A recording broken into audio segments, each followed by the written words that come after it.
Kita lanjutkan lagi materi modul 9 yaitu kelas 11 mata pelajaran sosiologi. Tadi kita berdua bicara tentang ekositi, udah selesai. Yang kedua ada penggusuran ruli, ya kan? Ruli yang terjadi di Seraya.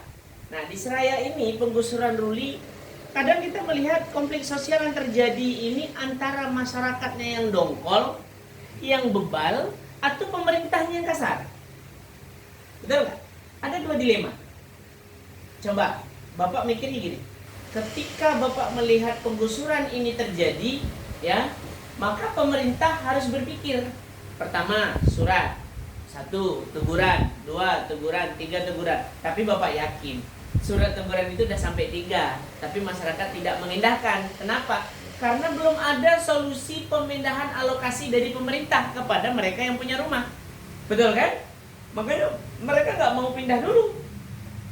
Dan ada pun terlalu jauh, misalnya dari Seraya ke Punggur. Sedangkan mereka bekerja di kawasan Seraya. Nah, itu yang mereka pikirkan. Sehingga yang hal-hal yang seperti ini udah biasa terjadi lah, ya. Polemik yang seperti ini konflik sosial yang tidak pernah bisa terlepas dari kehidupan masyarakat. Penggusuran ruli, kalau Bapak rasa kalau ruli ini kenapa ya? Dibilang wajar juga nggak bagus. Dibilang nggak wajar juga nggak bagus, karena memang mereka datang ke sini nggak bawa tanah, betul kan? Tapi pemerintah yang punya tanah. Tapi itu tadi, pemerintah caranya dengan pendekatan tertentu, ya kan? Dengan sesuatu yang membuat masyarakat itu tidak dongkol. Nah, masyarakat pun, kita sebagai masyarakat, nanti kamu udah besar, sebagai masyarakat kita harus berpikir cerdas, ya. Jangan sampai untuk melawan pemerintah, ya sampai kapan kita juga nggak mampu melawan pemerintah, kita sendiri. Ya kan? Anggap pun masyarakat beberapa orang yang tinggal di situ juga nggak mampu, karena kan kita nggak pakai aparat. Nah, itu jadi hal-hal yang positif. Jadi konflik sosial ini terjadi pasti ada pemicunya, karena nggak akan ada api kalau nggak akan ada asap kalau nggak ada api. Ya, yang ketiga, tawuran antar pelajar. Nah, tawuran antar pelajar. Tawuran antar pelajar ini di Batam pernah terjadi, tapi tidak terlalu besar. Nah, biasanya daerah-daerah lain yang banyak tawuran-tawuran antar pelajar. Tawuran ini termasuk konflik sosial nggak? Termasuk. Kenapa? Harusnya kan mereka berkelompok, hidup berkesinambungan, hidup yang bercengkrama, hidup berinteraksi, bersosialisasi. Jangan tawuran, ya kan? Nah, itu kita sebagai anak terpelajar itu seperti itu. Tidak ada gunanya tawuran, endingnya tidak ada. Ya, satu kalah jadi arang, menang jadi abu, tak ada gunanya. Ya, kita lanjut. Nih. Lanjut. Nah, ini dia pengertian konflik. Ya, konflik itu adalah sesuatu yang terjadi di lingkungan masyarakat, ya, atau pertikaian yang menyebabkan tidak ada keuntungan dari belah pihak manapun. Ya. Kemudian faktor penyebab tadi udah Bapak bilang, ya. Konflik sosial udah pasti. Upaya menyelesaikan konflik. Nah, bagaimana cara menyelesaikannya? Tadi Bapak bilang kalau ekositi berarti pemerintah memikirkan solusi atau dengan cara pendekatan tertentu, ya kan, yang tidak membuat kehebohan atau tidak membuat konflik. Bentuk konflik tadi udah, teori konflik. Nah, ini manajemen konflik. Berarti nanti kita masuk kepada manajemen konflik. Ini ada teori konflik. Oke, lanjut. Nih, pengertian konflik sosial. Tadi Bapak udah sebutkan, dalam masyarakat beraneka ragam, harmonis, ya. Nah, konflik sosial berasal dari bahasa Latin atau disebut dengan configere. Ya, configere ini berarti saling memukul. Secara sosiologis dapat artikan sebagai satu proses antara dua orang atau lebih yang berusaha menghancurkan pihak lain. Itu dia. Wajar, namanya juga konflik. Pasti ada yang ingin dimenangkan, ada yang dikalahkan, betul ya? Nah, mereka bisa satu dua orang atau lebih. Nah, ini salah satu kalimatnya adalah bertengkar saat ayah dan ibu kita saling diam, tidak saling bicara. Seorang kelompok tim pendukung bola saling mengejek. Ini contoh, ya. Saling mengejek di lapangan bola kan juga menyebabkan konflik tuh, atau di kelompok-kelompok tertentu. Nah, contoh kita lewat aja. Lewat di komplek orang, nanti kita nengok mereka panjang ini, marah juga, apa kau tengok katanya kan ada juga tuh. Padahal kita nengoknya penasaran aja, kayak kenal kok, kayak kawan saya kan gitu. Nah, tapi mereka berpikirnya negatif. Lanjut. Nih, ini contoh. Ini tawuran antar pelajar. Ini gambarnya. Dilakukan secara perorangan menggunakan fisik, kekerasan seksual, secara psikologis, pelecehan, atau secara kelompok melakukan misalnya dalam rangka pertahanan kelompok atau suatu negara. Nah, kalau mereka mempertahankan kelompoknya masing-masing, kalau negara berarti melawannya teroris, ya. Nih, ini contoh kekerasan dilakukan oleh pelajar. Sesuatu yang baik atau tidak? Tidak baik. Tidak baik dilakukan, tak usah. Ya, ini hanya merugikan. Kan Bapak bilang tadi, kalah jadi arang, menang jadi abu, tak ada gunanya, ya. Nah, itu dia. Lanjut. Proses panjang sejarah perjuangan masyarakat. Nah, nih, melakukan pemberontakan terhadap kaum borjuis sehingga berhasil membawa perubahan sosial, menciptakan masyarakat tanpa kelas. Nah, ini yang disebut oleh Karl Marx. Berarti masyarakat itu ada kelas-kelasnya ya hidupnya. Ada kelas-kelasnya, ada strata sosial, itu udah pasti ya. Contoh Bapak aja dalam kehidupan masyarakat, padahal nama Bapak Pak Robin, selalu dipanggil Pak Guru. Istri Bapak juga selalu dipanggil Bu Guru, padahal namanya Bu Ella. Apa salahnya dipanggil nama anaknya? Ayah Sakila, Ayah Azil, Papa Azil? Enggak. Nah, itu yang Bapak sebutin tadi, sesuatu yang spesial dari masyarakat itu pasti ada, sesuai dengan strata sosial atau status kita. Ya. Anak PRT katanya kan, anak BRT, anak Pak Imam, ya kan? Nah, pasti ada panggilan-panggilan tertentu dari masyarakat, ya. Oke, kita lanjut. Nih. Nah, menurut Frank Derop, ya, tentang teori konflik sosial, semua perubahan yang dialami manusia merupakan hasil konflik kelas di masyarakat. Konflik kelas ini konflik status sosial.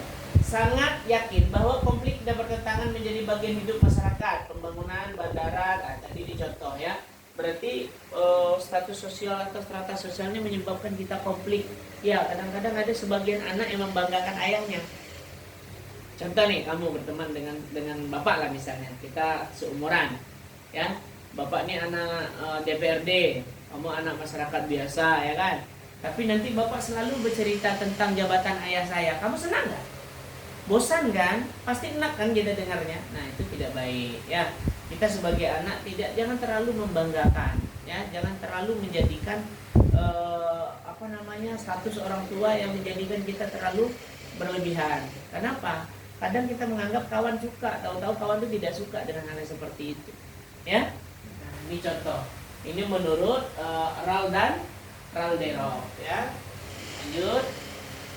Nih, perubahan sosial yang berlangsung cepat akan mengubah nilai dalam masyarakat. Hal ini menyebabkan munculnya kelompok yang berbeda pendirian. Misalnya reformasi, sebagian masyarakat yang menerima adanya belum siap menerima perubahan. Nah, contoh,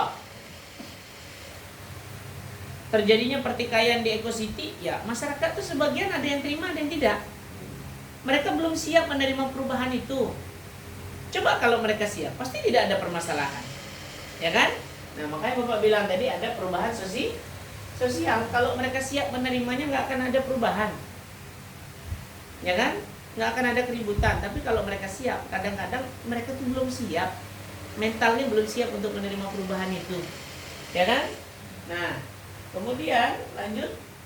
Nih, bentuk konflik sosial di dalam masyarakat dapat berlangsung antara individu dengan individu. Konflik individu adalah konflik yang terjadi antara direktur dan perusahaan. Nah, ini contoh, ya kan? Nah, antara pekerja dengan bos, misalnya bapak lah dengan kepala sekolah, misalnya kan. Nah, terjadi konfliknya heboh atau apa. Nah, inilah contoh. Ya, konflik itu banyak, konflik individu. Ya, konflik kamu misalnya dengan ayah itu juga konflik konflik individu, ya. Tidak semua konflik bersifat negatif. Nah, ini garis bawahi ya. Konflik itu tidak semuanya yang bersifat negatif.